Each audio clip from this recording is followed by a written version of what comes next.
Good morning সবাইকে। আমি এসে গেছি তোমাদের পছন্দের ধারাবাহিক অনুরাগের ছোঁয়ার আজকের এক জমজমাট এপিসোড নিয়ে।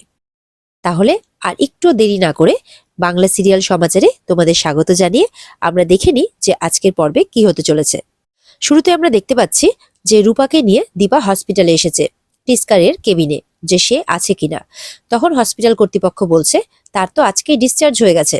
তখন এটাও বলছে যে ডক্টর সূর্য সেনগুপ্ত এসেছিল, তার খোঁজ খবর করতে তার ফোন নাম্বারও নিয়ে গেছে। তখন দীপা বলছে আমার সন্দেহটাই একদম ঠিক। তখন রূপাকে বলছে যে তুই এখন বাড়ি যা, আমি আসছি। বলে তুমি কোথায় যাবে মা? বলে তুই চিন্তা করিস না, আমি তোর বোনকে নিয়েই ফিরবো। বলে আমিও তোমার সঙ্গে যাব। তখন দীপা বলছে যে তোকে আমার মাথার দিব্যি রইলো, তুই আমার সঙ্গে যাবি না, তুই এখান থেকে সোজা বাড়ি যাবি। আমি যাব, আমি জানি যে তোর বোন কোথায় থাকতে পারে আর আমাকে কি করতে হবে। আজকে আমি সবকিছু শেষ করেই ছাড়বো। আজকে আমি নিজের জীবনের বাজি রেখে হলেও তোর বোনকে ঠিক বাঁচিয়ে আনবো। এই বলে দীপা বেরিয়ে পড়ে। আর রূপা চিন্তা করছে যে সে এখন কি করবে, কারণ মা মাথার দিব্যি দিয়েছে, সে তো কিছু করতে পারবে না। এদিকে সূর্য মিশকার বাড়িতে গেছে দেখতে যে ওখানে আছে কিনা। বলে এখানে তো কেউ নেই, চারিদিকে ডাকছে কিন্তু কেউ নেই।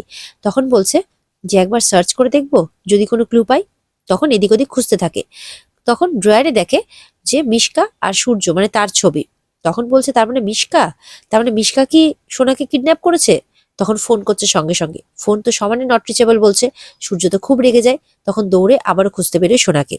এদিকে তো চারুর কাছে সাক্ষ্যদীপ, তরিদ্দা, জয় সবাই এসছে। তখন চারুকে জিজ্ঞাসাবাদ করছে যে আসলে কি হয়েছিল, তখন দাদাই কোথায়। চারু বলছে যে মানে চারু সমস্ত ঘটনা বলে আর কি, যে কি করে অলি বাড়ি থেকে বেরিয়ে গেল সমস্তটাই। বলছে আমারই ভুল, আমারই ওকে আটকে রাখাটা উচিত ছিল। তখন সেখানে কিন্তু হাঁপাতে হাঁপাতে রূপা আসে। রূপাকে দেখে সাক্ষ্যদীপ বলছে কি হয়েছে, তোর এই অবস্থা কেন? বলছে যে মা আহ, একটা ডেঞ্জারাস জায়গাতে গেছে। তখন সবাই তো শুনে অবাক যে কেন, কোথায় গেছে। বলে আই থিঙ্ক এগুলো সব মিশকা করেছে, আর মা সেটা বুঝতে পেরেছে, তাকেই খুঁজতে গেছে মা। এদিকে বাবাকেও ফোন করছে কিন্তু ফোনটা কিছুতেই রিসিভ করছে না। সবাই তো চিন্তায় পড়ে যায়। সবাই তখন বেরিয়ে পড়ে দীপাদের খুঁজতে। এদিকে দীপা কিন্তু সেই ডেরায় পৌঁছে গেছে, মানে মিশকার ডেরায়। দীপা তো পৌঁছে যায় সোজা মেয়ের কাছে। মেয়েকে গিয়ে জড়িয়ে ধরে, বলে মা তোর কিচ্ছু হবে না, মা বেঁচে থাকতে তোর কোনোদিনও কোনো ক্ষতি কেউ করতে পারবে না। তখন তো তার দড়িটা খুলতে থাকে। তখন মিশকা বলে কেউ পালাতে পারবে না, কোনো লাভ নেই। মিশকা বলছে তুমি এসছো, এবার একে একে সবাই এখানে আসবে আর সবাইকে মেরে ফেলবো আমি, আর তারপরে সূর্য আমার হবে। বলে হা হা করে হাসতে থাকে। দীপা বলে আমি থাকতে তুই এসব কিচ্ছু করতে পারবি না। এই বলে মিশকাকে মারতে থাকে দীপা। মিশকাও দীপাকে মারতে থাকে। মানে দুজনের মধ্যে কিন্তু হাতাহাতি হতে থাকে। এইভাবে হাতাহাতি হচ্ছে আর অলি কিন্তু মা মা বলে চিৎকার করছে। মিশকাকে বলছে ছেড়ে দাও আমার মাকে। এরপরে কিন্তু মিশকা আস্তে আস্তে করে দীপাকে সেই কারেন্টের জলের কাছে নিয়ে চলে গেছে। খুব হাতাহাতি হচ্ছে। অলি তো চিন্তায় পড়ে গেছে যে মা যদি পড়ে যায় ওখানে কি হবে। তখন দীপা কিন্তু অলিকে বলছে সোনা তুই যা, তোকে আমার দিব্যি থাকলো, তুই যা এখান থেকে, তুই চলে যা। সোনা তো কিছুতেই তার মাকে ছেড়ে যাবে না। বলে না আমি তোমাকে ছেড়ে এখানে কিচ্ছুতেই যাব না। বলে যা, তোকে আমার দিব্যি থাকলো। তখন মায়ের দিব্যির জন্য সোনা মায়ের কাছে এগোতে পারছে না, কিন্তু মাকে ছেড়েও যাচ্ছে না। মিশকাকে বলছে তুমি আমার মাকে ছেড়ে দাও, তুমি আমার মাকে ছেড়ে দাও। আর মা মা বলে চিৎকার করছে আর কাঁদছে। এদিকে দীপা মিশকাকে বলছে তুমি আমাকে মেরে দাও তাও ভালো, কিন্তু আমার মেয়েকে ছেড়ে দাও, কারণ আমার মেয়ের জন্য আমি মরতেও রাজি আছি, কিন্তু আমার মেয়ের কোনো ক্ষতি হতে আমি দেব না। দীপার মুখে এই সমস্ত কথা শুনে অলি মনে মনে ভাবছে মা আমাকে বাঁচাতে এসেছে, আর আমার জন্য মা মরতেও পারে। এই যে এই জিনিসটা সোনা নিজের চোখে দেখলো, নিজের কানে শুনলো, এতে তার কিন্তু ভুল বোঝাবুঝিটা পুরোপুরিভাবে ভেঙে গেল তার মায়ের প্রতি। হয়তো ছোটবেলায় যে ভুল বোঝাবুঝি শুরু হয়েছিল সেইটার আজকে অবসান ঘটবে। তো দেখা যাক কি হয়। দীপাকে তো নিয়ে চলে গেছে সেই কারেন্টের জলের কাছে। এরপরে হাতাহাতি করতে করতে দীপাকে সেই কারেন্টের জলে কিন্তু ফেলেও দেয়। আর দীপার কারেন্ট লেগে দীপা কিন্তু সঙ্গে সঙ্গে অজ্ঞান হয়ে যায়। এবার অলি বলে আমি কি করব তাহলে, মা তো এই অবস্থা, মা তো অজ্ঞান হয়ে গেছে। সামনে রিমোটটা দেখতে পায়। মিশকা তার সামনে রিমোটটা দিয়ে অন অফ করছিল আর কারেন্টটা অন অফ হচ্ছিল। তখন সেটা মনে পড়াতে সোনা কিন্তু রিমোটের সুইচটা অফ করে দেয় আর জলের কারেন্টটা বন্ধ হয়ে যায়। দীপা তো এখনো অজ্ঞান হয়ে আছে, হাজার হোক কারেন্ট লেগেছে বলে কথা। এদিকে মিশকা বলছে কি হলো এটা, কি করলি তুই এটা অলি, কি করলি? রিমোটটা ছুঁড়ে ফেলে দেয় অলি। আর অলিকে তখন মানে সোনাকে মারতে থাকে তখন মিশকা। বলে এটা তুই কি করলি? সোনা তখন বলছে আমার মা তোমাকে ছাড়বে না, কিছুতেই ছাড়বে না। তখন দীপার কিন্তু সোনার আওয়াজে জ্ঞান ফেরে। আর দীপা একদম জল থেকে উঠে পড়ে মিশকাকে মারার জন্যে। মিশকা তো এটা দেখে ভয় পেয়ে যায়। আর অলির কিন্তু মানে সোনার কিন্তু খুব আনন্দ তার মাকে মানে এই অবস্থায় দেখে। মানে তার মা যে আবার জ্ঞান ফিরে পেয়েছে, এইভাবে উঠে দাঁড়িয়েছে মিশকার সাথে লড়াই করার জন্য, সোনা কিন্তু খুব খুশি। এদিকে দীপা উঠে কিন্তু মিশকাকে মারতে শুরু করেছে। মিশকাকে বলছে তোকে আজকে আমি শেষ করেই ছাড়বো। আর সোনাকে বলে তোকে আমার দিব্যি থাকলো, তুই এখান থেকে যা। সোনা না চাইতেও সোনাকে যেতে হয়, বলে ঠিক আছে আমি বাবাকে ডেকে আনছি। মিশকা বলে না তুই কোথাও যাবি না, তোর মাকে কিন্তু মেরে ফেলবো। তাও কিন্তু সোনা যায়, বলে আমি বাবাকে এক্ষুনি ডেকে আনছি। সোনা কিন্তু বাইরে গিয়ে হেল্প হেল্প বলে চিৎকার করছে। আর এদিকে মিশকা কি করছে, দীপাকে মারার জন্য জলের কারেন্ট আবার অন করে দেয়। দীপা বলে চল আজকে তোকেই মেরে শেষ করবো আমি, এতদিন তুই আমার পরিবারের অনেক ক্ষতি করেছিস। এই বলে দীপা কিন্তু মিশকাকে জলের কাছে নিয়ে চলে যায়। ওখানে গিয়ে দুজনের আবারও হাতাহাতি হচ্ছে। এদিকে সোনা কিন্তু বাইরে খুব চিৎকার করছে, বলে আমার মা মরে যাবে, আমাকে বাঁচাতেই হবে, প্লিজ হেল্প, কেউ আছেন বলে চিৎকার করছে। এদিকে বাইরে হেল্প হেল্প বলছে, তখন কিন্তু সূর্য, সাক্ষ্য, তরিদ্দা, চারু মানে সবাই ওখানে এসে উপস্থিত হয়ে গেছে, রূপা সবাই। তখন অলি তো প্রায় অজ্ঞান অজ্ঞান অবস্থা, বলে কি হয়েছে তোর মা কোথায়? অলি তখন হাত দিয়ে দেখিয়ে দেয়। তখন সূর্য যাচ্ছে দৌড়ে, সাক্ষ্যদি বলছে আমিও যাব, বলে না না না আপনারা এখানে থাকবেন। তরিদ্দাকে বলে আপনি ডেরা খুঁজে বের করেছেন তার জন্য অনেক অনেক ধন্যবাদ, কিন্তু ভেতরে আমি যাব, আমার যদি কোনো কিছু হয়ে যায় তাহলে সাক্ষ্যদীপকে বলে যে আপনি আমার মেয়েদেরকে দেখে রাখবেন, কিন্তু আপনারা কেউ যাবেন না।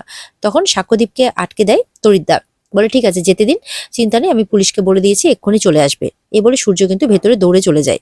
এদিকে সূর্য কিন্তু দৌড়ে ভেতরে চলে আসে, এসে দেখে মিশকা আর দীপা দুজনে হাতাহাতি করছে। মিশকা দীপাকে ওই কারেন্টের জলে ফেলার চেষ্টা করছে। সূর্য তো দীপা বলে চিৎকার করে ওঠে আর মিশকাকে বলছে যে তুই ওকে ছেড়ে দে। মিশকা তো সূর্যকে দেখে খুব খুশি হয়ে যায়, দীপাও খুব খুশি হয়। মিশকা বলছে সূর্য তুই এসছিস, চল আমরা দুজন বিয়ে করে নি, আমরা বিদেশে চলে যাবো সূর্য, একসাথে থাকবো।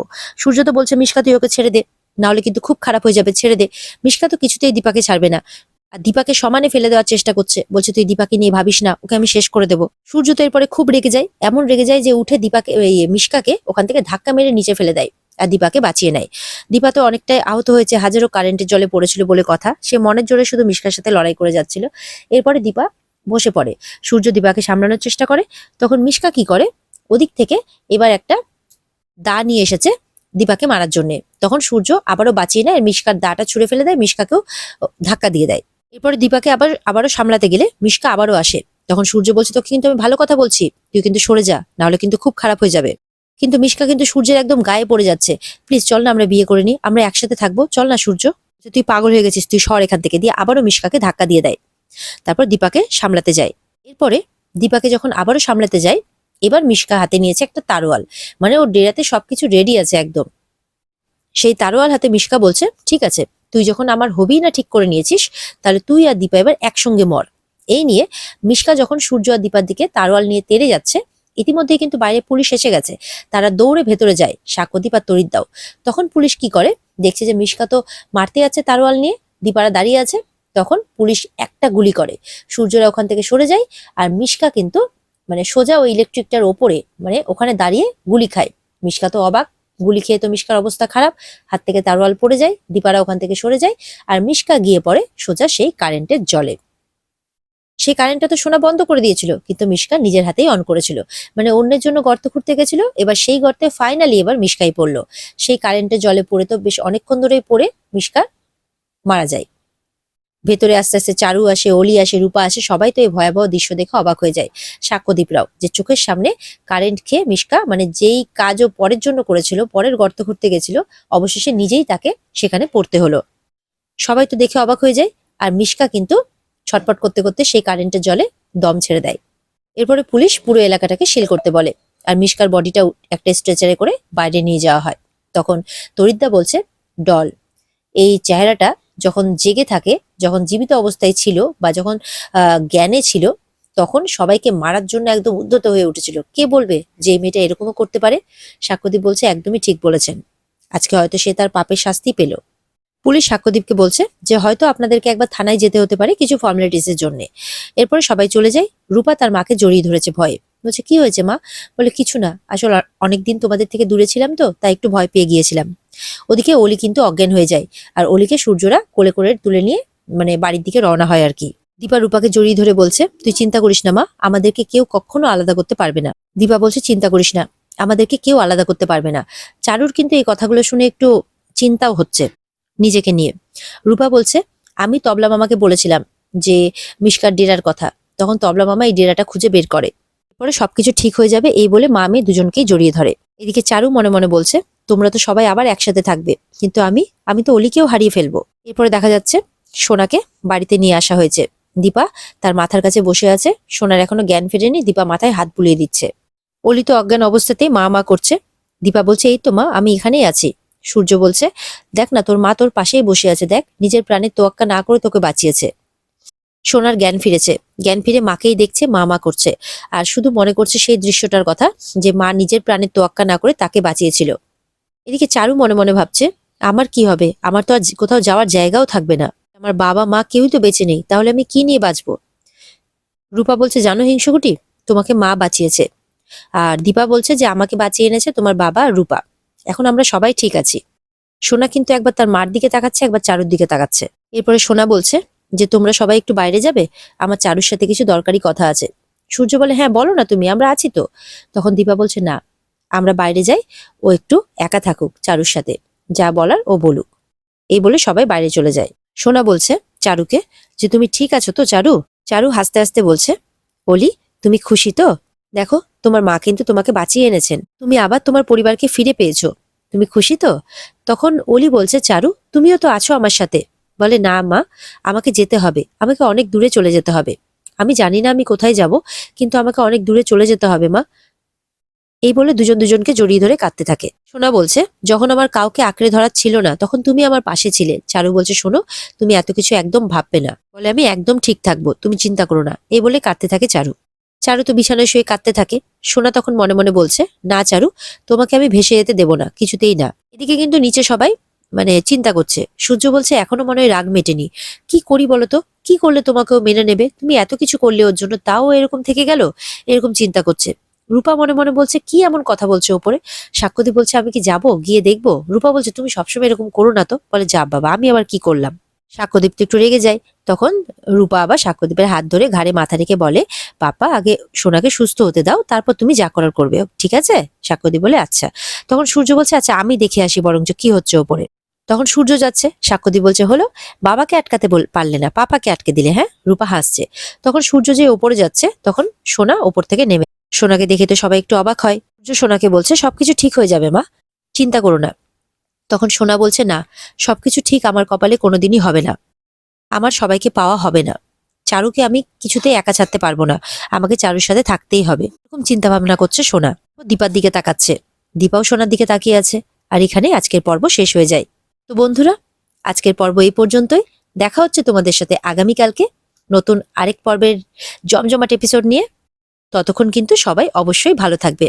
আর আজকের এই এত সুন্দর পর্বটা দেখার জন্য, যেটা দেখার জন্য তোমরা এতদিন ধরে অপেক্ষা করে আছো, সেটা দেখতে কিন্তু অবশ্যই স্টার জলসার পর্দায় তোমরা নজর রাখবে। তাহলে সবাই ভালো থেকো, আজকের মতো টাটা।